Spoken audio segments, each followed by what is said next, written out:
Les 26 premières tombes de Virginia City furent occupées par des hommes assassinés. Samuel Clemens, Mark Twain.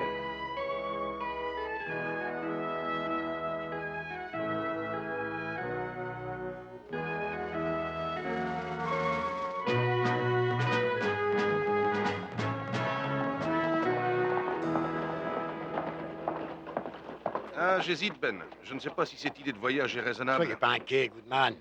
Vous m'avez emprunté de quoi acheter votre nouvelle presse, mais vous changez sans cesse d'avis. Une nouvelle presse ne sert pas à grand-chose si quand je reviens, le journal n'est pas imprimé. Oh, mais vous ne serez parti que, quoi, moins d'une semaine? J'ai quelques inquiétudes à confier mon journal à un homme qui passe pour une tête brûlée et un exalté. Alors, je sais qu'il est jeune et trop sûr de lui, mais je crois que c'est tout à fait justifié. Il écrit beaucoup mieux que la plupart des gens que j'ai pu rencontrer. Il nous a fait de très bons papiers. Comme journaliste, je le connais pas, mais il raconte de belles histoires. Oui, bien sûr. Donc, Smiley gardait dans une boîte à claire-voie ce petit animal. Et de temps à autre, il l'emmenait en ville et il attendait les paris. Voilà qu'un jour, un gars, c'était un étranger dans le camp, le voit avec cette petite boîte et lui dit « Eh, mais qu'est-ce que t'as donc mis dans cette boîte ?» Alors Smiley prend un air détaché et lui répond « Ben, c'est peut-être un perroquet, ou alors c'est peut-être un canari, possible, mais pas du tout. Ce n'est qu'un crapaud. » Bonjour, Sam. Monsieur Cartwright, Jimmy. Bonjour. Bonjour, ça Tout va? va bien. Content de te voir. Salut. Parlez-lui du crapaud. Ah oui, allez, dépêche-toi de filer. Fais attention, distribue ce paquet de journaux au bon salon. Hein. À tout à l'heure. D'accord. Jimmy, mon ami, j'espère que tu suis mes conseils à la lettre. Obéis toujours à ton père. Oh, Enfin, quand il est là. Sois toujours honnête, c'est le meilleur moyen pour qu'on te remarque. oh oui, j'essaierai. Bien, il faut que je vous montre quelque chose. Oui, quoi? C'est correct comme présentation? Samuel Clemens, rédacteur temporaire. Oui, c'est très correct. Je suis surpris malgré tout, Sam. Vous connaissant, je m'attendais à des caractères bien plus larges. Mais il faut croire que je suis un homme assez modeste. Oh oui. Pas totalement, mais par endroits. C'est un événement qu'on va célébrer tout de suite. Je vous offre un verre? Oui, un petit, d'accord. Ouais. Je bois uniquement pour prévenir les rages de dents. J'en ai jamais eu, mais je ne veux prendre aucun risque. Eh, Campbell, Oui. tu voudrais pas faire un saut au dollar d'argent et nous rapporter une bouteille de whisky? Oh. Avec quoi je vais... Bon, je parie que M. Cartwright a des billets à te donner. D'accord, monsieur Campbell, tenez, ça doit suffire. Oui, je vous rapporterai la monnaie. Prends la meilleure marque de whisky. Ah, pour M. Cartwright. Oh, oui, bien sûr. Oui, bien sûr. Sam, je reconnais votre talent face à une bouteille. Maintenant, en tant que rédacteur en chef, Oh, je crois que je m'en sors bien, surtout si on considère que c'est ma première journée. qu'est-ce que c'est? Comment voler avec l'aide du gouvernement? C'est encore une de vos histoires drôles, Sam. Il me semble urgent que quelqu'un dans cette ville se décide à s'interroger sur monsieur Henry Prentice, notre distingué représentant du gouvernement. Il est assez étrange de constater qu'en moins d'un an, on a vu 5 nouvelles tombes ajoutées au cimetière de notre communauté. Et qu'en même temps, certains amis de M. Prentice se sont retrouvés avec des concessions minières très rentables. Sam Henry Prentice fait partie des notables de la ville depuis 20 ans. Et vous soutenez qu'il est impliqué dans une affaire criminelle? Je trouve qu'impliqué est un mot complaisant, mais assez juste. Non, Sam, c'est sûrement faux. Vous devez faire erreur. Comment osez-vous imprimer un pareil article? Vous allez ruiner Goodman. Vous feriez bien d'avoir une preuve.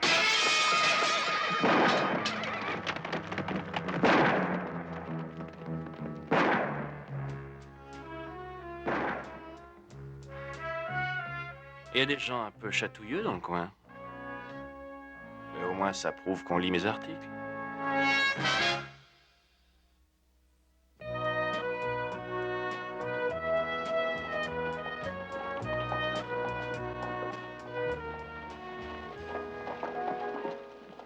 Salut, t'as vu la vitrine? Quelqu'un a lancé une pierre. Papa et Sam sont à l'intérieur.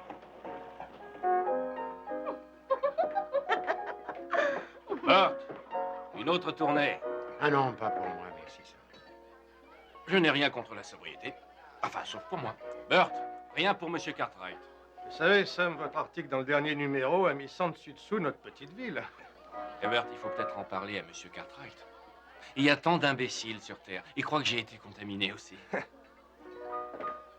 D'où sortent vos informations pour l'article? De là-bas. D'un homme qui se tenait accoudé au bar et qui voulait oublier ses malheurs. L'alcool rend parfois des services appréciables. On tire plus facilement des confidences d'un homme saoul que d'un homme qui ne boit rien. Qu'est-ce qui vous prouve que c'est vrai? Il vaut mieux avoir du flair quand on est journaliste, Monsieur Cartwright. Sinon, autant se mettre marchand de bestiaux au bûcheron. Et on m'a dit que c'était un homme à qui on pouvait se fier. Oui. Alors, qui est cet homme à qui on peut se fier? Quel que soit son nom, c'est ce qu'il m'a dit qui importe. Un mineur a fait enregistrer la concession de sa mine juste après lui. Apparemment, le pauvre bougre avait cherché de l'or dans tous les coins de l'Ouest avant d'avoir ce coup de veine. Et il était fou de joie. Il a écrit à sa femme pour qu'elle vienne avec les gamins. Il est allé voir Monsieur Prentice pour que la concession soit déclarée officiellement. Depuis, plus personne ne l'a revu. Quelques jours plus tard, la concession de cette même mine était déclarée au nom de Monsieur Jack McNabb. Jack McNabb? C'est lui qui est vendeur à l'épicerie? Enfin, quand il travaille. Plusieurs concessions ont changé de main, Monsieur Cartwright. Billy Mulligan, Joe McGee, Hank Farmer, Jack Williams. Aucun de ces hommes ne reconnaîtrait de l'or même si on leur mettait une pépite sous le nez. Tous ces faits n'accusent pas Prentice. J'ai mené ma petite enquête. Diriez-vous que Henry Prentice est un panier percé? Non, il surveille ses dépenses. Il surveille. Ici, personne ne l'a jamais vu payer un verre à qui que ce soit. Il s'est offert une propriété énorme qu'il a payée rubis sur l'ongle. Oui, j'admets que j'ai été assez étonné. Mais quoi qu'il en soit, tant que vous n'avez pas de preuves solides, vous ne devriez rien imprimer. Il y a déjà 5 tombeaux posent soi-disant des inconnus au cimetière. Une par concession. Combien m'en faudra-t-il pour réagir? Mais, Sam, n'oubliez pas vos responsabilités. Je me suis engagé avec Goodman. Monsieur Cartwright, je vous en remercie, mais je ne vous dis pas comment gérer Ponderosa. Parce que je confondrais une vache et son veau. Vous vous y connaissez en journalisme autant que moi en bétail. Sam Clements? J'ai vraiment eu aucun problème à deviner où vous étiez. Salut, Clem. Bonjour, shérif. C'est gentil de venir me voir. C'est pas à me déplacer. J'ai l'intention de déposer une plainte contre Henry Prentice, Jack McNabb et Hank Farmer Pourquoi? pour destruction de la vitrine de l'imprimerie du journal, avec intention de blesser. J'ai même envie de les poursuivre pour atteinte à la liberté de la presse. Ils n'ont rien à voir dans la destruction de la devanture de l'imprimerie du journal. Comment pouvez-vous en être certain? Parce que je viens de voir les coupables à l'instant. Prentice a des tas d'amis dans cette ville qui sont assez contrariés parce que vous avez écrit sur d'honorables citoyens. Oh, honorable, oui. J'utilise des mots, eux, des pierres. J'ai une assignation pour vous. Prentice vous poursuit pour diffamation.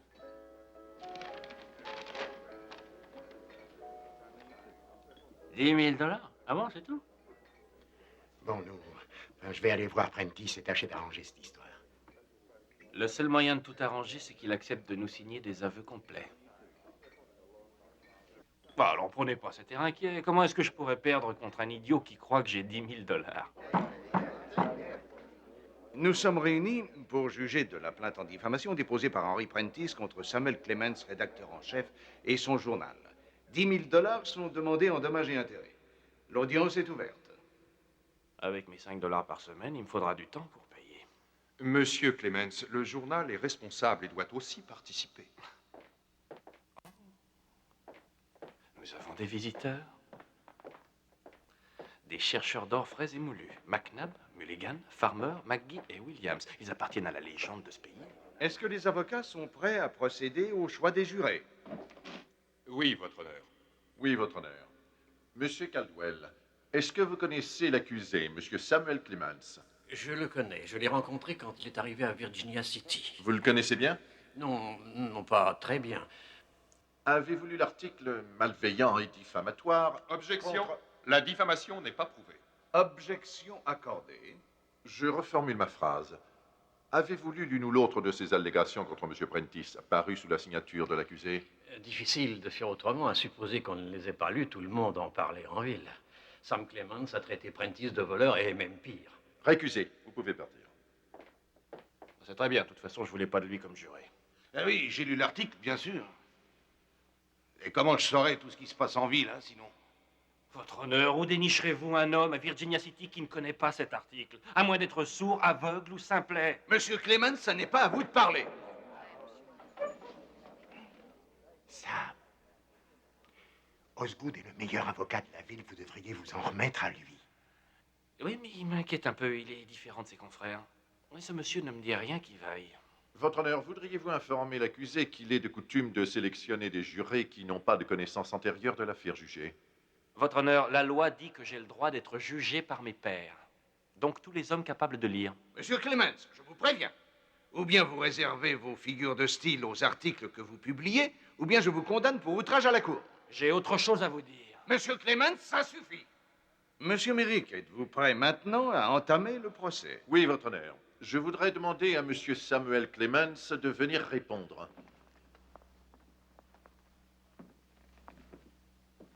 Dommage qu'on m'accuse pas de meurtre. Vu la façon dont on est jugé, je serais beaucoup plus sûr d'être acquitté. Monsieur Clemens, voudriez-vous vous contenter de répondre aux questions? Je vais essayer, votre honneur, mais parfois certaines choses m'échappent. La vérité, par exemple. Votre honneur, je voulais tout d'abord vous soumettre ainsi qu'au jury, comme pièce à conviction, le numéro du 6 mars. En première page figure l'article écrit par M. Clemens. Mon client, le plaignant, y est scandaleusement accusé de fraude et de rien moins que de 5 meurtres. Oui, et encore, votre honneur, il se peut très bien qu'il y en ait plus. Ce sont les 5 que j'ai pu mettre en évidence. Monsieur Clemens, la Cour ne tolérera plus aucune autre accusation contre Monsieur Prentice. Donc, M. Clemens, dans votre première déposition ici, vous déclarez que vous vous êtes appuyé pour rédiger ce tissu de mensonge sur le bafouillage d'un homme que vous avez vu au saloon du $. d'argent. Il ne bafouillait pas, si vous permettez. Il s'agissait d'un citoyen avisé qui s'inquiète de ce qui se passe dans cette ville ces derniers temps. On peut avoir le nom de cet homme d'un civisme tellement rare de nos jours? Je ne vous dirai pas son nom. Monsieur Clemens, vous craignez qu'en nous révélant l'identité de votre informateur, toute votre histoire risque fort d'apparaître comme un tissu de mensonges? Non, c'est beaucoup plus grave que ça. Depuis les temps lointains où les Égyptiens écrivaient sur des papyrus, une loi non écrite dit qu'on ne doit pas obliger un journaliste à révéler d'où il tient ses renseignements. Oui, à propos des lois qui ne sont pas écrites, vous avez l'air très fort, mais vous ne connaissez rien aux autres. Tous les gens sensés comprendront que personne n'ira confier une quelconque information à un journaliste si on risque aussitôt d'être arrêté. Monsieur Clemens, admettons que vous refusiez de nous donner le nom de cet homme. Vous ne croyez pas que ce citoyen, particulièrement intègre, aurait dû se présenter de son plein gré ici? Pas s'il attache de la valeur à sa vie. À partir du moment où il entrerait ici, cet homme ne serait plus qu'en sursis. Monsieur Clemens, j'en conclus que toute votre défense est basée sur les racontards d'un informateur dont vous refusez de donner le nom, si tant est qu'il ait une existence. J'ai besoin de m'appuyer sur personne. Mais quand mon avocat dira à M. Prentice et sa clique de venir répondre à ces questions, je crois bien que vous serez embarrassé. Votre honneur, voudriez-vous rappeler à l'accusé et à mon éminent confrère que ce n'est pas M. Prentice ni les autres hommes cités qu'on juge aujourd'hui pour diffamation? En conséquence, leur présence à la barre n'est pas requise. Objection, votre honneur. Il faut que je leur parle. Monsieur Clemens a écrit son article absolument seul. Je n'ai aucune raison de lui autoriser l'aide qu'il réclame. Objection rejetée. Je n'ai plus de questions, Monsieur Clemens. Messieurs les jurés, avez-vous fini de délibérer? Oui, votre honneur. Quel est votre verdict? Nous pensons que M. Prentice est en droit de toucher les $10 000. Certains d'entre nous trouvaient que c'était peu. J'ai quelque chose à ajouter au verdict du jury. Monsieur Clemens, durant ce procès, a parlé abondamment des droits de la presse. Mais les citoyens aussi ont des droits. Et donc, je lui ordonne de publier dans son prochain numéro une rétractation solennelle et complète. L'audience est levée. C'est logique, Sam n'avait aucune chance sans le témoignage de cet homme-là. Osgood et moi lui avons expliqué, il ne voulait écouter personne. Cet homme recherche les ennuis, il aime ça. Ouais. J'espère que vous êtes fier de votre brillant rédacteur en chef. Dites-lui de ma part de faire attention à ce qui paraîtra, parce que la prochaine fois, je serai moins conciliant. Monsieur Cartwright, vous savez, la représentation de la justice qui tient une balance et qui a les yeux bandés. J'ai enfin trouvé l'origine de cette image. Virginia City.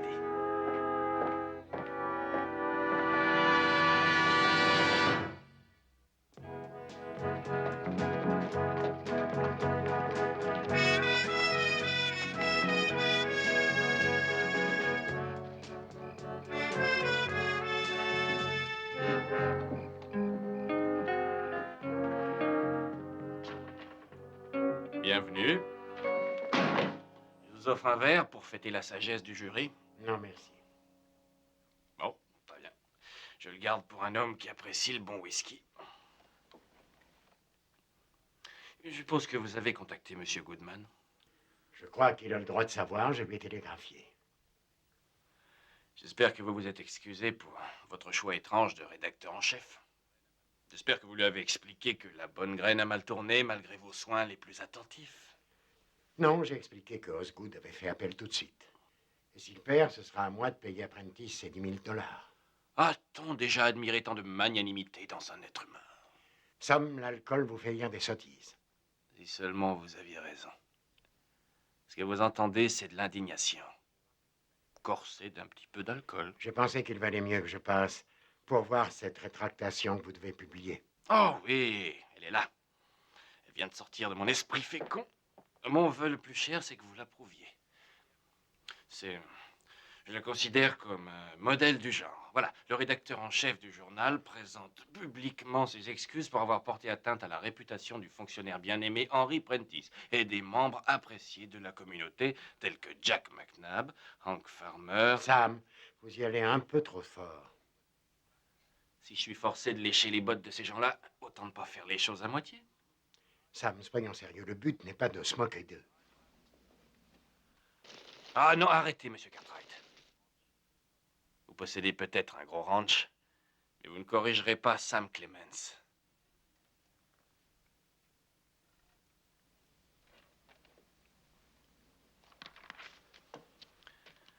Le rédacteur en chef de ce numéro présente ses excuses pour avoir publié des allégations fallacieuses contre Henry Prentice, délégué du gouvernement, et les 5 citoyens suivants, Jack McNabb, Hank Farmer, Joe McGee, Billy Mulligan, Jack Williams. Nous espérons qu'ils accepteront nos excuses sans rancune.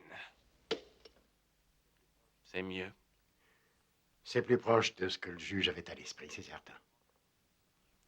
Merci infiniment d'avoir fait tout ce chemin pour veiller à ce que je me tienne bien. Je ne suis pas votre ennemi. Si Prentice est en faute, nous ferons tout pour que vous arriviez à le prouver. Et pendant ce temps-là, tant pis pour les hommes qui disparaîtront. Merci d'être venu me voir.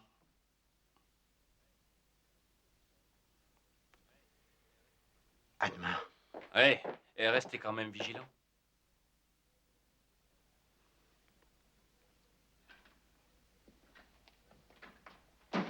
Sam, il faudrait me donner cette rétractation pour que je recompose la une. Campbell, tu sais où se situe la conscience d'un homme? Dans son estomac. Quand il sent qu'il a fait quelque chose de mal, il se rend malade. Sam, mais on va se mettre en retard. Laisse tomber la rétractation et imprime ça. Oh, Sam, non, bon, on peut pas faire paraître ça. Campbell, tu le fais paraître. Sinon, c'est moi qui le ferai. Attention, Sam, on se met dans un beau pétrin. Vous vous souvenez de la décision du juge? On s'en moque du juge. On s'en occupera demain matin. Ce soir, on a un journal à publier. Sam, dites, vous y allez pas de main morte, hein? Le tribunal légalise le détournement des concessions minières. Une bonne dose de vérité, ça vous remet un estomac en place.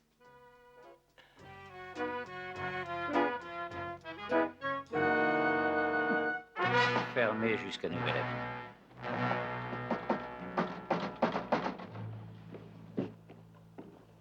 Sam, à mon avis, vous avez eu tort de provoquer le juge. J'y suis pour rien, moi. C'est lui qui a commencé. Le journal demeurera fermé jusqu'à ce que M. Goodman revienne et règle cette affaire.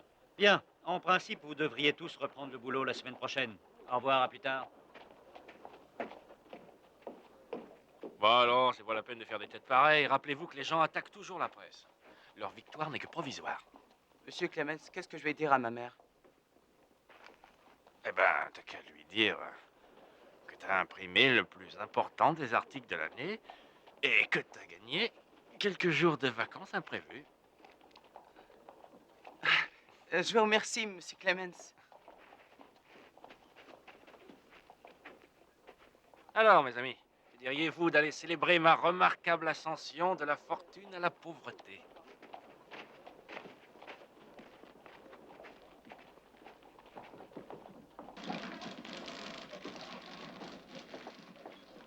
Salut, Bert. Salut Sam, paraît que vous avez des problèmes, qu'on a arrêté le journal. Oh non. Non, il est juste en veilleuse pour un temps. Tournée générale. Vous pouvez la mettre sur mon ardoise, Bert. Sam, je suis désolé, je ne peux plus vous faire crédit tant que vous chômez. Mais je peux vous accorder une ristourne de 5% si vous me payez. Oh, Bert, oh, votre refus me déçoit. Aucun homme ne connaît mieux la souffrance humaine que celui qui tient un bar. Si vous ne voulez pas déshonorer votre profession... Bert, Mettez-la sur la note. Ça me fait plaisir d'offrir à Monsieur Clemens son dernier verre. Je vous en prie. Ne vous donnez pas cette peine, McNabb. Ah, je vous jure que c'est de bon cœur, Monsieur Clemens. Ouais. Je sais que c'est pas très malin de chercher des noises à un célèbre chroniqueur. Mais enfin, je serais bête de me faire du mauvais sang pour ça. C'est vrai, Monsieur Clemens. Vous n'avez plus de travail. À votre santé. Allez, debout.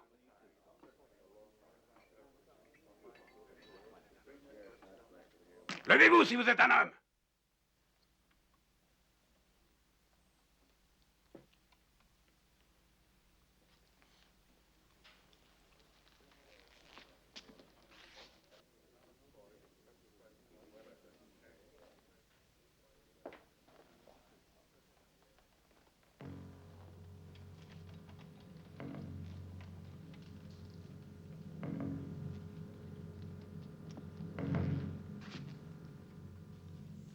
Tenez.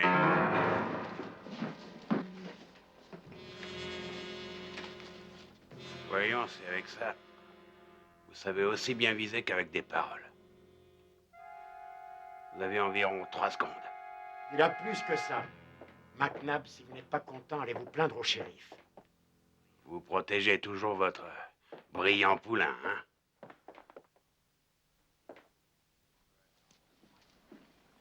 On peut attendre. Ouais. Papa ne sera pas toujours dans le coin pour venir à la rescousse. Allez, venez.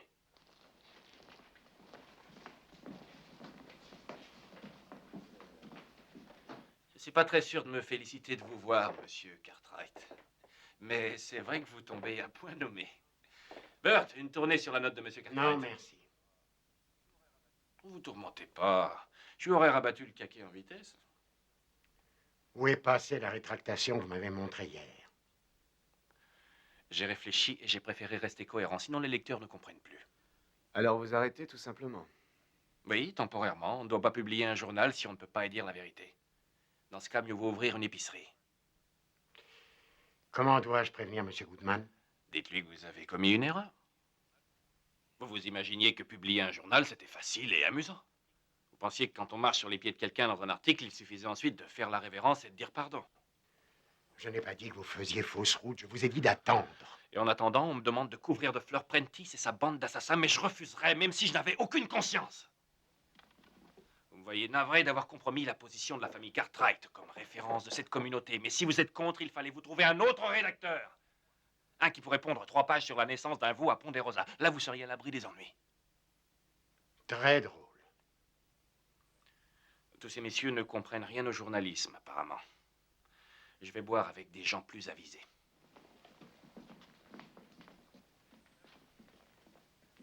Hé Sam, qu'est-ce que je vais faire de ça? Vous les gardez pour des jours meilleurs.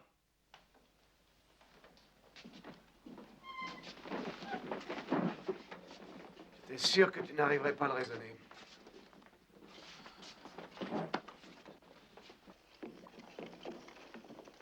On pourrait acheter beaucoup de bêtes avec une somme pareille. Je voudrais que vous suiviez Sam, surveillez-le. Et pourquoi faire? On va passer d'un saloon à l'autre. McNabb n'est pas loin. Il attend le prétexte pour l'attaquer. Évitez que ça ne dégénère. Où est-ce que tu vas? Non, moi, je vous rejoins. Bert, un whisky, s'il vous plaît. Un verre pour vous calmer après cet accrochage? Non, c'était rien, juste une petite dispute amicale. Si vous appelez ça amical, je voudrais pas être là quand vous vous énervez pour de bon. Non, sans rien, c'était rien. Si je reviens, c'est pour payer la note de Sam. Sa note complète? Oh, monsieur Cartwright, ce vieux Sam, quand il s'y met, est un sacré bavard. Et plus il cause, plus il a soif.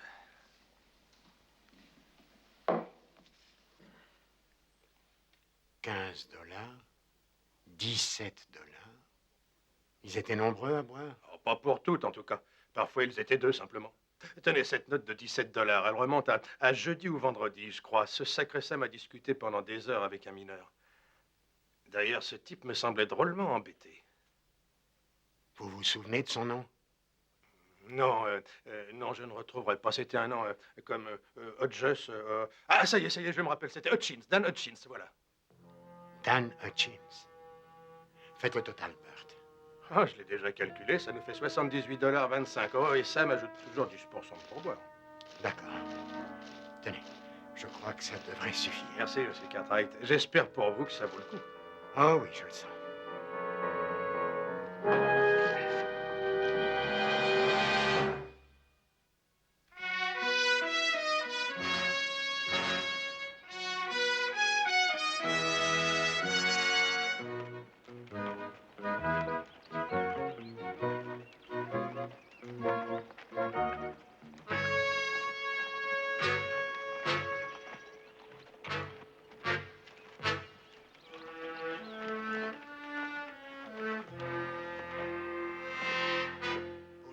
Pousse-toi.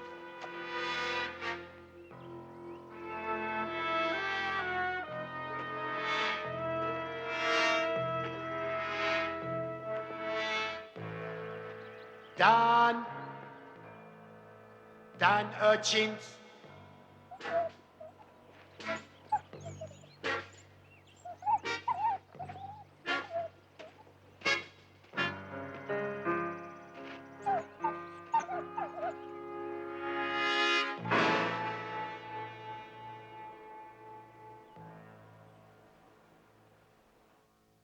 Ah, c'était un gars honnête. Il avait le cœur lourd de chagrin. Il était un peu perdu. Il était originaire de l'Arkansas. Et comme tout le monde le sait, l'Arkansas tout entier a été détruit par les moustiques. Il s'était mis dans la tête que le moustique d'Arkansas est le plus terrible de tous les moustiques. Il est terrible. Mais il est loin d'être aussi terrible que celui qu'on peut trouver près des Grands Lacs. C'est l'un de mes meilleurs amis qui me l'a dit, et il ment jamais. C'est lui qui m'a dit que 2 moustiques viennent à bout d'un chien. À 4, ils arrivent à maintenir un homme à terre. Et s'il n'a pas le temps d'appeler au secours, ils le tuent. Il le massacre. C'est le terme que mon ami a employé. Je l'ai même entendu prononcer le mot de boucherie. Ouais. J'admets que ces mots ont chatouillé mon imagination. Il s'est repris un peu après. Il a dit qu'il était peut-être pas tout à fait sûr des petits détails, mais il était sûr, absolument sûr, de les avoir vus rassemblés sur des poteaux plusieurs fois. C'est impressionnant. Ah! Un capitaine. Le capitaine d'un bateau m'a raconté une fois une histoire. Je sais que c'est vrai. Parce que lui, il ment jamais. Oh, je parie qu'on est reparti pour l'alligator. Il n'arrivait jamais à descendre la rivière sans tomber sur un alligator. Il était capable de se faufiler dans des eaux infestées d'alligators. Il se glissait entre eux, sans jamais en toucher un seul. Il en réveillait même pas un. 1 000 $ par mois. On payait cet homme-là 1500 $ par mois. Ils l'ont augmenté. Il les méritait bien. Un bon lit tout neuf, 7,50 $ par mois ou 50 cents la nuit.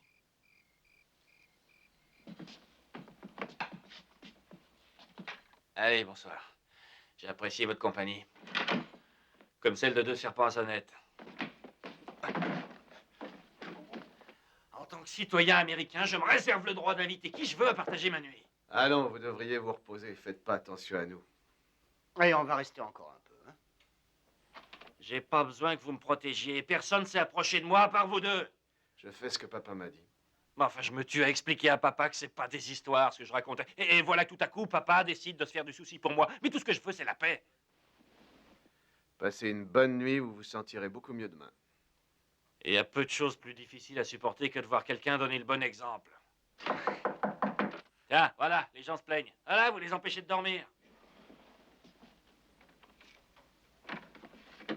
Asseyez-vous, vous pourriez pas me débarrasser d'eux, ils ont tendance à s'incruster. Sam, le mineur qui vous a parlé de Prentice, c'était Dan Hutchins? Pourquoi? Répondez-moi, Sam, c'était lui ou pas? Qu'est-ce que ça peut faire? Pourquoi est-ce que je devrais vous dire à vous ce que j'ai refusé de dire au juge? Parce que si c'était bien Dan Hutchins, alors vous aviez vu juste. Le malheureux s'est fait tuer avant que j'arrive. Dites, on pourrait pas aller boire un verre pour que je me remette? Sam, dès que nous aurons l'autorisation du juge, vous pourrez boire autant que vous voudrez. Monsieur Cartwright, ce juge ne nous aidera pas. Je vous rappelle qu'il m'a condamné. Il prend le risque d'être destitué s'il se conduit en être humain. Papa saura le convaincre. Il faut que vous retrouviez comment s'appelle le mineur qui a disparu. Hutchins vous l'a sûrement dit. Et il l'a mentionné à plusieurs reprises. Il y a un nom étranger. Quoi, qu'y a-t-il? Un verre me rafraîchirait la mémoire. Alors, soyons un peu sérieux. Par ici, venez. C'est un nom français? Non. Italien? Non, c'est pas ça. Ça commence par un B. Attendez. Oui. Jan Boros. Vous êtes sûr? Je parierais une bouteille de whisky. Boros. Ben, ce que vous sollicitez est tout à fait inhabituel. Eh oui, malheureusement, rien n'effraie plus un juge que ce qui est inhabituel. Il n'y a aucune jurisprudence. Il se drape dans sa robe et il disparaît. C'est que je ne me sens aucun droit de fouiller la correspondance de la population. Qu'est-ce que je vous disais? Écoutez, Dan Hutchins était le seul témoin qui aurait pu confirmer ce que Sam avance. Il est mort, assassiné, parce que quelqu'un a eu peur de ce qu'il aurait pu raconter. Mais sa mort n'a peut-être rien à voir avec cette histoire. C'est peut-être sa mule qui lui a envoyé un coup de sabot. Si vous aviez accepté de nous donner le nom de Hutchins au procès, on aurait sûrement pu éviter ce meurtre. Il serait mort bien avant, ça change rien. Oh, il n'est pas utile de revenir sur le passé. Tout ce que nous vous demandons, c'est l'autorisation de voir toutes les lettres qui n'ont pas été réclamées à la poste. C'est notre seul moyen de prouver qu'un mineur s'appelant Jan Boros a disparu. Comment pouvez-vous être sûr que cette lettre existe? Mais Dan Hutchins a dit à Sam que Boros, quand il a découvert son filon, a envoyé une lettre à sa femme, lui disant qu'il lui expédierait de quoi payer son voyage. Il était logique que sa femme lui réponde. Il est probable que la lettre l'attend encore. Vous êtes vraiment prêt à tout pour défendre Sam. C'est d'un meurtre et d'un vol de concession qu'il s'agit. Très bien, Ben. On passe un marché. Votre avocat a fait appel après le procès. Ce ne sera pas du meilleur effet pour ma réputation à Carson City. Je vous donne l'autorisation. Mais si vous ne trouvez pas cette lettre, vous laissez tomber l'appel. Bien. Si nous ne découvrons pas de vraies preuves, nous en resterons là. Heureusement que vous venez aujourd'hui, Monsieur Cartwright. On allait en renvoyer beaucoup à l'expéditeur. On ne garde pas de lettres plus de 6 mois ici. Tenez, voilà ce qui me reste. Ah, très bien. Toujours rien? Non, non, rien qui ressemble de près ou de loin à Boros. Vous êtes sûr que c'est le nom exact? Ah ouais, c'est ce nom-là. Si seulement c'était Jonas ou Tompkins. On a une poignée pour cela. Rien là-dedans. Excusez-nous encore de vous avoir dérangé. Merci. Service.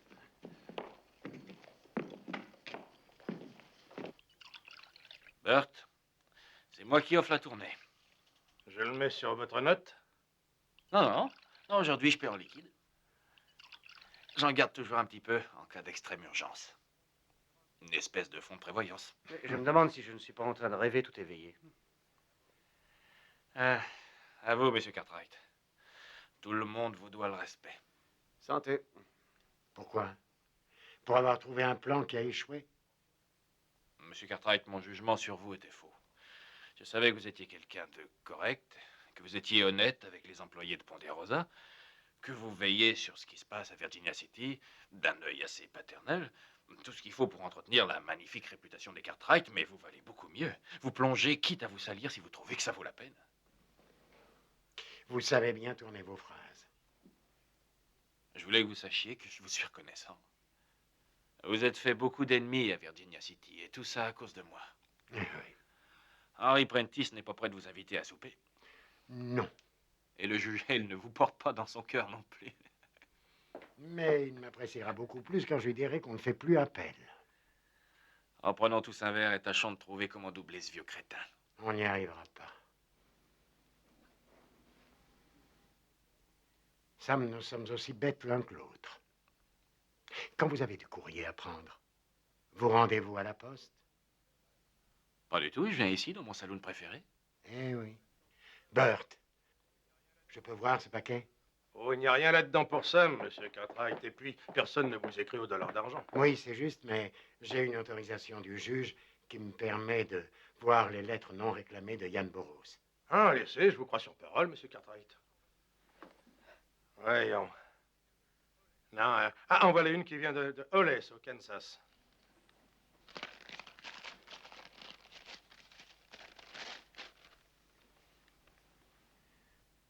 Yann, mon chéri, quelle joie ce fut pour nous de lire ces bonnes nouvelles. Les enfants ne tiennent plus en place. Ils racontent à tout le monde que leur père a trouvé la mine la plus riche de tout le Nevada. Jimmy a un rhume. On l'a attendu longtemps, cette mine, mais je n'ai jamais désespéré. Je t'ai prêté mon alliance avant que tu partes, et elle t'a porté bonheur. Allons agiter notre preuve sous le nez du juge tout de suite. Faut vous montrer gentil avec le juge, Sam. Vous devriez vous tenir à carreau si vous voulez vraiment qu'il vous écoute. Pourquoi on doit lui faire des ronds de jambes puisqu'on a trouvé cette lettre? Cette lettre ne prouve aucun meurtre. Nous devons obtenir la permission du juge d'exhumer le corps de Burroughs. Et comment on va le retrouver? Il y a 5 tombes sans nom. Un seulement doit porter une alliance de femme. Venez, en route.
On a intérêt à en finir vite avant que toute la ville ne vienne fouiner par ici.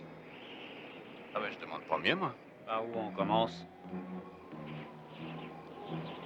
Comme vous voulez, ça m'est égal. Eh bien, commencez par celle-ci. Il n'y a pas à avoir peur. Ben, je crois que nous perdons notre temps. S'il portait une alliance, ainsi qu'elle l'a dit, il y aurait enlevé pour en tirer de l'argent. Oh. Je doute que cette alliance vaille bien cher.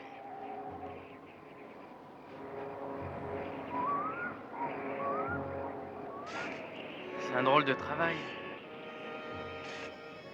Ça va? Oui, ça va.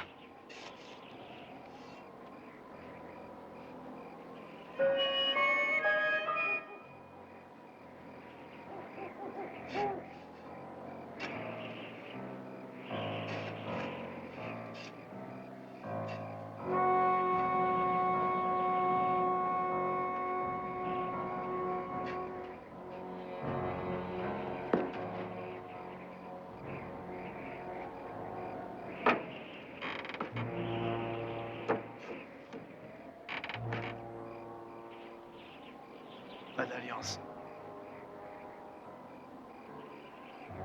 Referme-la.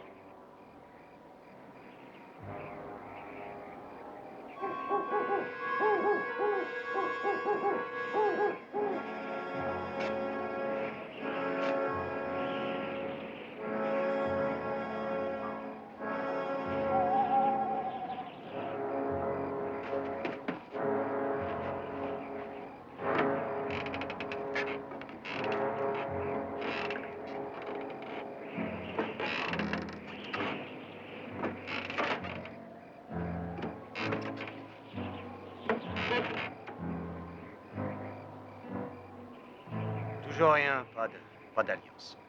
Votre hypothèse peut être fausse. On n'a pas encore fini. Venez, faut se dépêcher.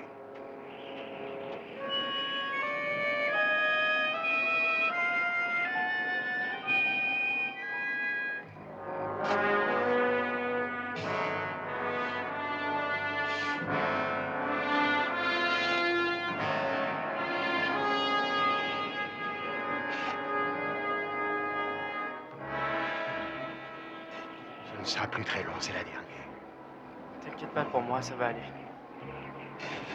Ou il est très courageux ou c'est un sacré menteur.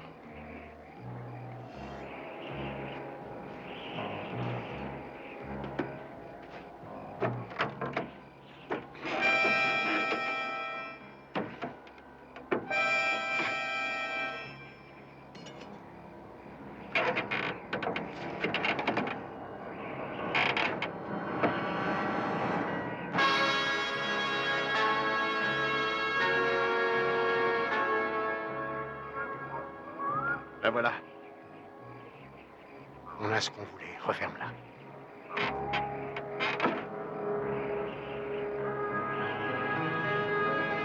Pas!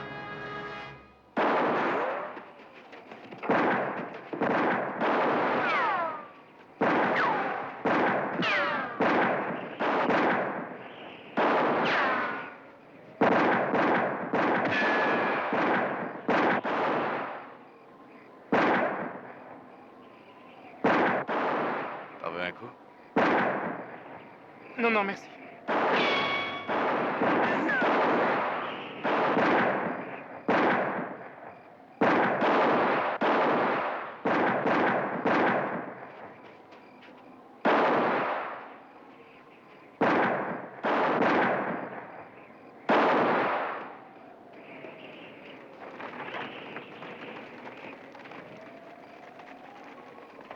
J'en ai touché un, McNabb, je crois. S'il est gravement blessé, on le trouvera facilement.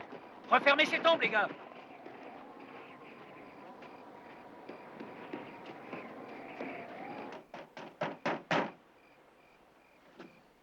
C'est anormal, il devrait y avoir quelqu'un. Le docteur Webb est trop vieux pour sortir en visite à cette heure. C'était peut-être une urgence. Le docteur Webb ne quitterait pas la ville, même pour une urgence. Il ne peut plus maintenant. Allons voir.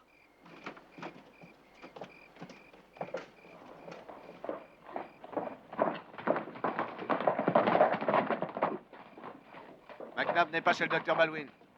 Le docteur s'est fâché parce que je le réveillais. On a déposé Jamie à l'hôtel. Bien. On n'a que 2 médecins en ville. S'il n'est ni chez l'un, ni chez l'autre, ni là-haut. Je l'ai peut-être pas blessé si gravement. Je n'arriverai à rien sans lumière. Débrouille-toi pour le soigner. Oh, qu'il enlève cette balle pour l'amour de Dieu. Tiens bon, Jack, ça ne durera pas longtemps. Qu'est-ce qu'on vous a dit au saloon? Personne ne sait rien sur McNabb ni sur ses amis. Vous êtes passé dans les arrière-salles? Je suis passé dans des lieux dont on vous a jamais parlé. Est-ce que je peux m'asseoir? Oh, ça ne sert à rien. Vous devriez aller dormir, je vais faire barrer les routes. Ah, donnez-moi à boire. Plus tard. Non. Je sens que je tiendrai pas le coup. Accroche-toi, Jack.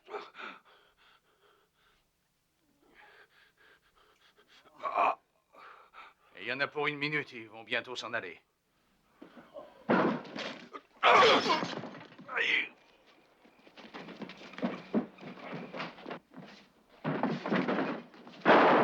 Restez où vous êtes! Ça va, docteur? Ça va. Debout! Allez, allez! McNabb, vous voulez nous parler de Prentice et de ses complices, ou vous voulez être le seul à payer? Non, je vous dirai tout. Je vous dirai tout. Laissez-le d'abord me soigner. Bon, il ne nous reste plus qu'à cueillir M. Prentice. Je vous laisse vous en charger. J'ai quelque chose à faire.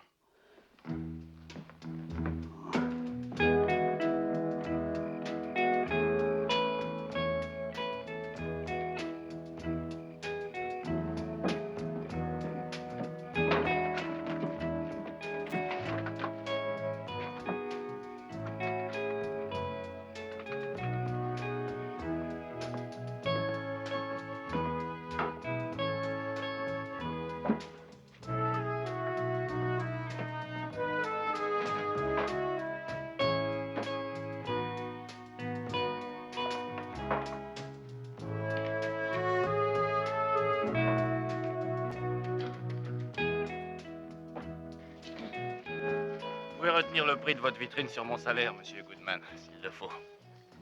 Sam, je crois que ça valait bien une vitrine. Vous ne voulez plus travailler avec moi? Vous savez, une fois qu'on a été général, on ne redevient pas simple soldat. Merci, monsieur Cartwright. Ravi de vous avoir rencontré. Même si j'ai fait un peu monter votre tension. Sam, qu'allez-vous faire?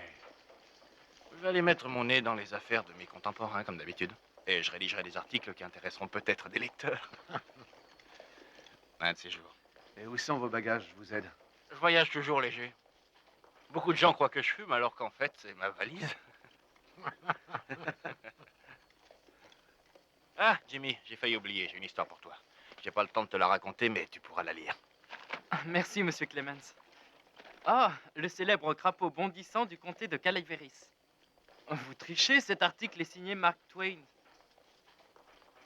Un écrivain doit avoir des tas de noms pour être mieux protégé. En voiture, monsieur, dame. Allez, il faut que j'y aille, au revoir. Au revoir. Au revoir. En voiture, messieurs, dames. Et en voiture, s'il vous plaît. Ah. Au revoir. Au revoir.